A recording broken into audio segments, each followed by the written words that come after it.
Welcome back, my friends, to TFT Hyperroll with Autarch, and today's another of the attempts to do a transition video, although we're going to start by trying to get the spatula. Anytime I see the spatula as a portal, I go for it because I like doing 8-bit to try to get the cash out. It's not a very good strategy for climbing, but it's a fun thing to play because it adds a little extra element to the game because you're trying to get that high score. I feel like I'm back in arcades playing games again to try to get my name on the board. Anyway, let's jump forward to the important moments here because we ended up with a completed Anvil. First set of augments, and this one's pretty much a no-brainer. I roll the others just in case, but return on investment to get that early, yeah, I'm gonna go ahead and take it. Then it's tough. I'm not a huge fan of taking Punk Jinx because I'd rather have rapid fire.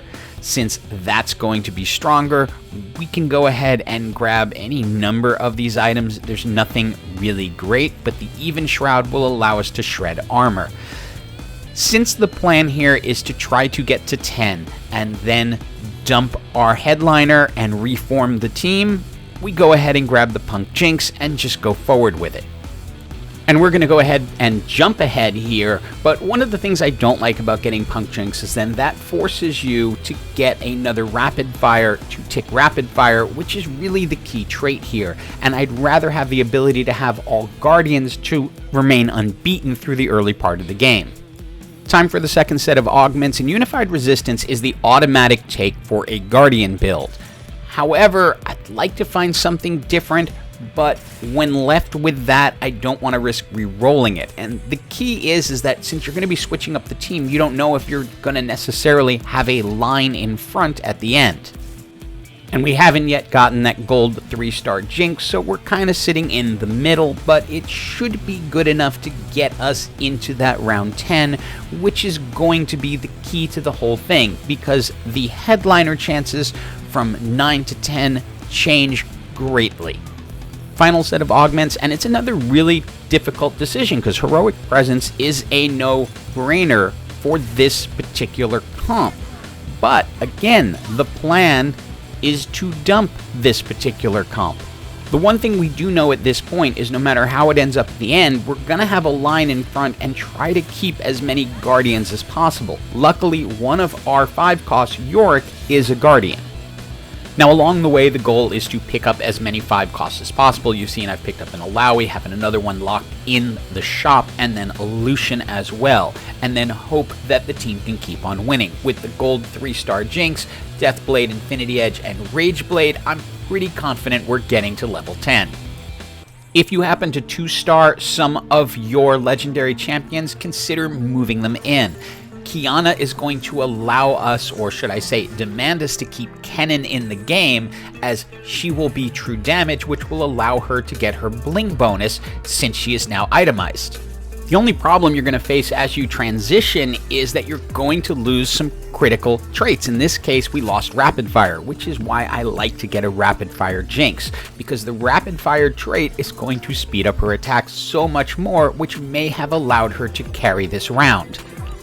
But even though we lost, it is a survivable event because we go into stage 10 in the top 4, and it is now time to dump the headliner and start trying to remake the team.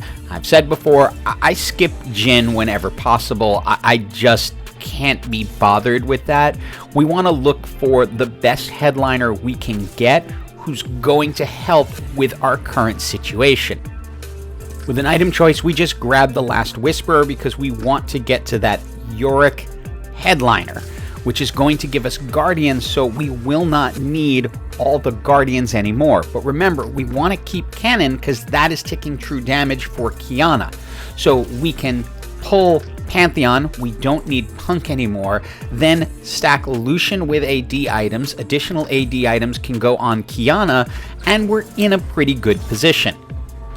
Our goal is now to just play out these champs for what they are, giving a jeweled gauntlet to Ziggs, and then we can go ahead and add on the Rabadon's Death Cap since Ziggs is an AP champion. The nice thing here is we're using a variety of different legendaries to fit into the pre-existing comp. Lucian came in along with Caitlyn to keep rapid fire going. Yorick, we got lucky to get the Guardian as a trait, which allowed us to keep the augment in place, and then unified resistance still plays out as we're keeping our front line together. The nice thing about Kiana is she's going to give us additional items, so we can go ahead and put Thieves' Gloves on Yorick. That is our headliner, so he should be itemized, and then we can get a Morellonomicon on Ziggs, since Ziggs is going to hit multiple targets with his bomb. And the other player was finally able to 3-star their Jinx, likely because I dumped a whole stack of Jinxes into the bin at the beginning of 10, and they are running the Punk Guardian build, which normally would win a game, but is going to have a very hard time against a Yorick headliner Guardian with the Thieves' Gloves, because the Edge of Night allowed him to drop aggro. And I felt a little bad because this other player did put together a fantastic build. They had all the right elements, all great items.